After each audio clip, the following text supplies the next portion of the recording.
Assalamualaikum warahmatullahi wabarakatuh. Teman-teman sekalian, kita sampai pada pertemuan kedua pembahasan tentang pengertian, ruang lingkup, dan urgensi ilmu falak.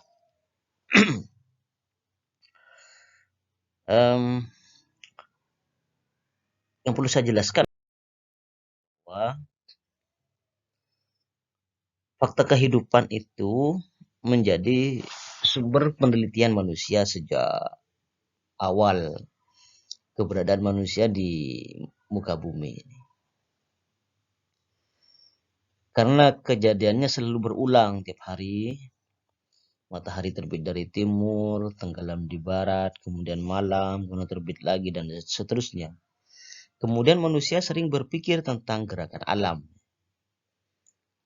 Alam itu kemudian menjadi objek penelitian manusia. Makanya kejadian-kejadian yang meliputi perjalanan waktu dari masa ke masa itu oleh manusia diteliti. Kira-kira ada apa di balik itu? Kira-kira ini biasanya terjadi kapan?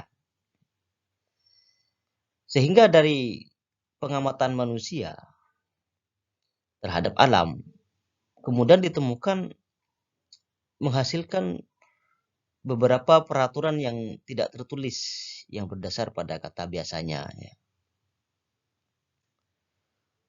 Misalnya, sekarang itu kita mengalami hujan di malam hari. Kata bapak-bapak petani itu, biasanya kalau hujan sering terjadi di malam hari, biasanya akan banyak timbul ulat di tanaman-tanaman. Osom ola cenore.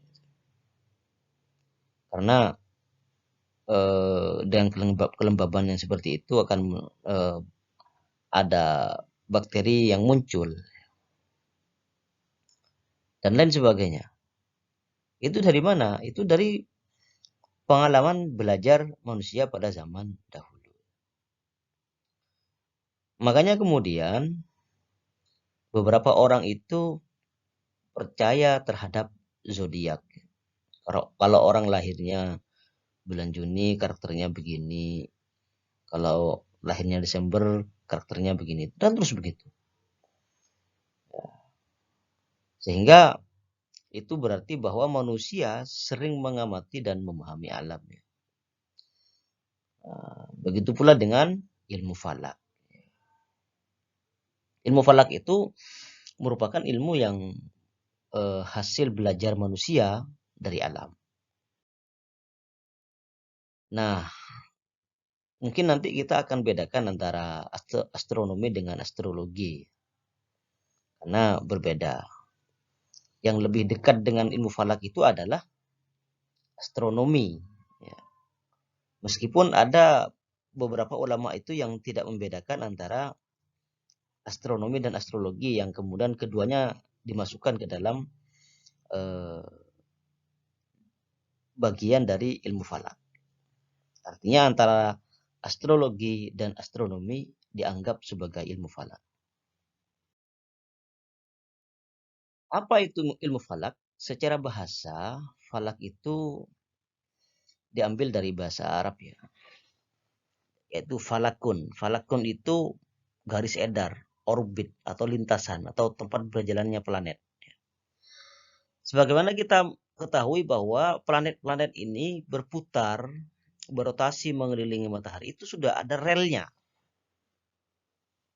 Sudah ada tempat berjalannya. Sudah ada garis edarnya. Dan itu tidak pernah meleset dari garis edarnya. Kalau meleset sedikit saja akan terjadi tabrakan dengan benda-benda langit lainnya. Ya mungkin boleh jadi itu sudah kiamat ya. Kata Al-Quran, lasyamsu yanbaghi laha an tudrikal qamara walal lailu sabiqun nahar wa kullun fi falaki yasbahun. Bahwa tidaklah mungkin bagi matahari mendapatkan bulan dan malam pun tidak dapat mendahului siang. Kalau kemudian matahari mendapatkan bulan, ya bertabrakan keduanya, ya wassalam. Ya. Makanya mengapa kemudian benda langit itu begitu banyak, yang bumi itu hanya setitik debu di alam semesta ini dan tidak terjadi tabrakan. Itu karena wa kullun fi falakin yasbahun. Karena masing-masing mereka itu beredar pada garis edarnya. Karena masing-masing sudah berjalan pada tempatnya, pada tempat berjalannya, pada masing-masing relnya. Dan tidak terjadi tabrakan. Makanya kalau Anda pahami, coba Anda teliti saja. Kalau bulan sekarang, bulan Maret, matahari tenggelam di arah barat utara misalnya. Anda tulis tanggal hari ini. Kemudian Anda lihat pada tanggal ini pada tahun mendatang. Apakah sama? Tempat tenggelamnya matahari itu sama. Karena matahari selalu begitu. Garis edar bumi itu tetap begitu. Cuma mungkin kalau penelitian ini dilakukan pada bulan-bulan sekarang ketika musim hujan mungkin agak susah. Karena kalau sore hari itu biasanya, nah ini biasanya lagi, terjadi hujan dan mendung. Sehingga matahari tidak jelas keberadaannya kalau sore itu. Anda lakukan penelitian ini kalau sudah bulan kemarau. Anda coba, itu pasti sama. Kalau tanggal 1 September terbitnya di mana? Apa timur laut atau tenggara? Ya. Lalu tenggelamnya di mana? Apa di barat daya atau barat laut? Ya. Barat laut itu kalau bahasa Maduranya Berek Deja. Barat Deja itu barat laut, bukan berek laut. Ya. Barat daya itu berek laut, kata orang Madura. Jangan sampai salah paham. Ya.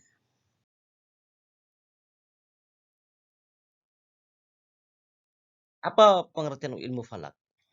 Sebenarnya ada banyak definisi ya tentang ilmu falak.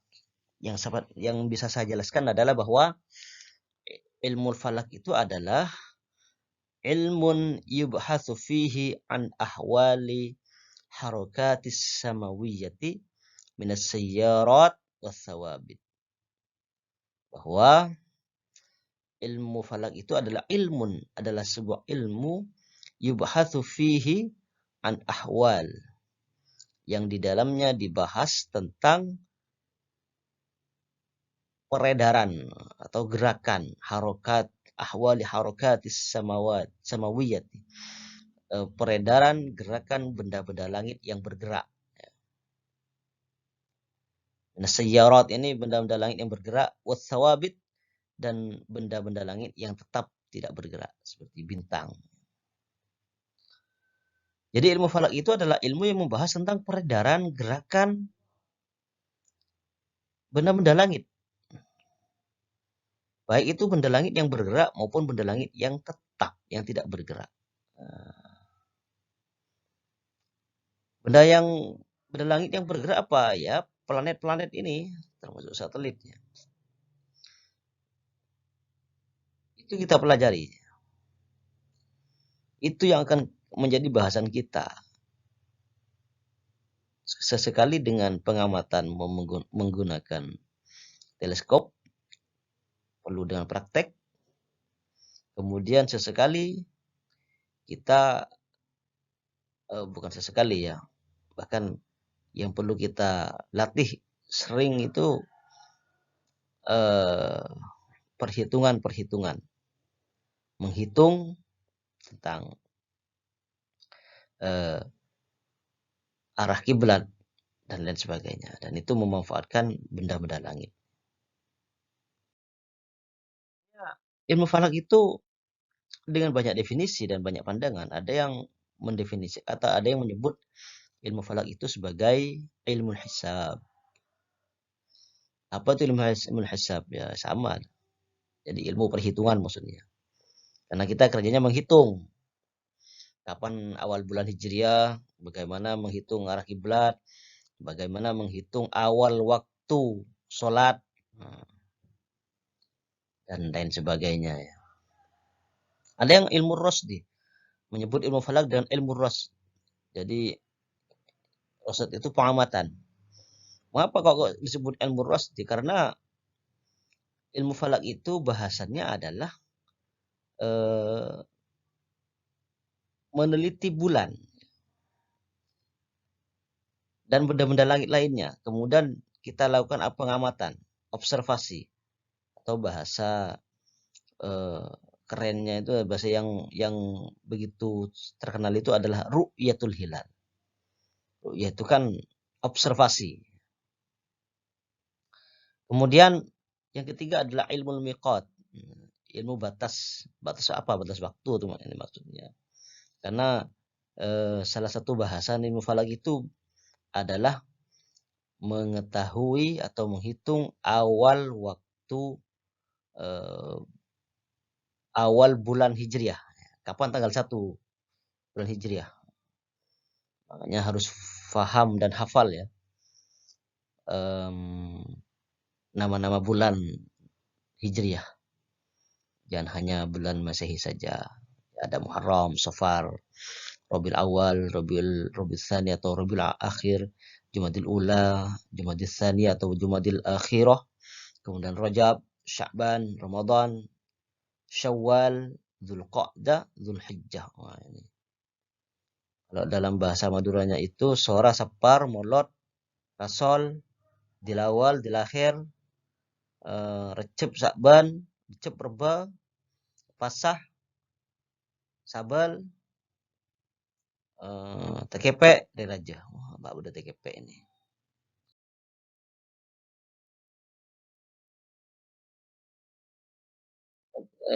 Kita lanjut pada batasan ilmu falak ya.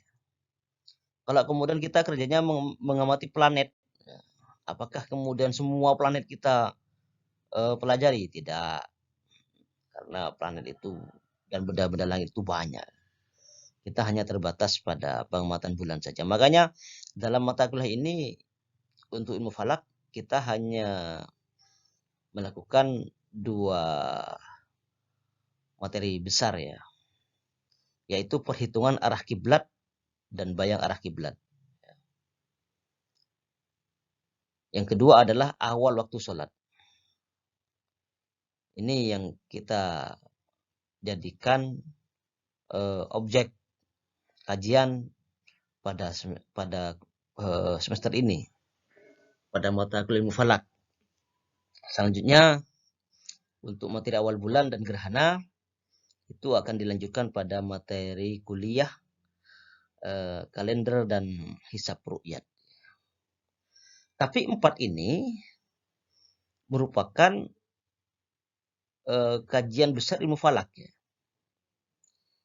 Tentang perhitungan awal arah kiblat, bayang arah kiblat. Nanti kita akan praktek menghitung arah kiblat, praktek di lapangan ketika mengukur, menggaris. Kemudian kita akan menghitung awal-awal waktu sholat dengan menggunakan rumus yang sudah ada ya. Kemudian menentukan awal bulan. Awal bulan itu ya dengan hisab dan dengan ru'yat. Kalau dengan ru'yat harus dengan hisab. Sehingga kemudian hisab itu sebagai pemandu.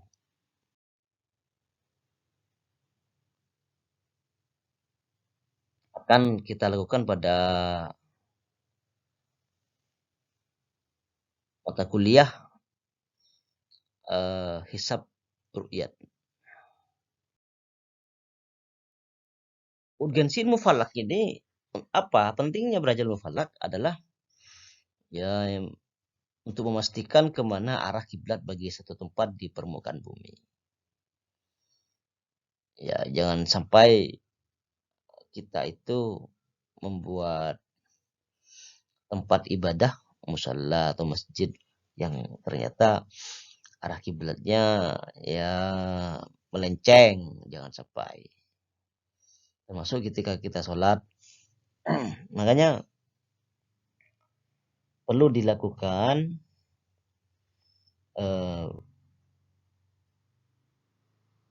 penghitungan arah kiblat sebelum bangunan itu dibuat. Ya sekurang-kurangnya tidak terlalu melenceng lah. Yang kedua, untuk memastikan awal waktu sholat. Apakah matahari sudah tenggelam atau belum? Kapan awal waktu sholat duhur, asar, dan lain sebagainya. Kemudian untuk mengarahkan pandangan-pandangan ke posisi hilal. Sewaktu melakukan ru'yatul hilal, ini penting ini.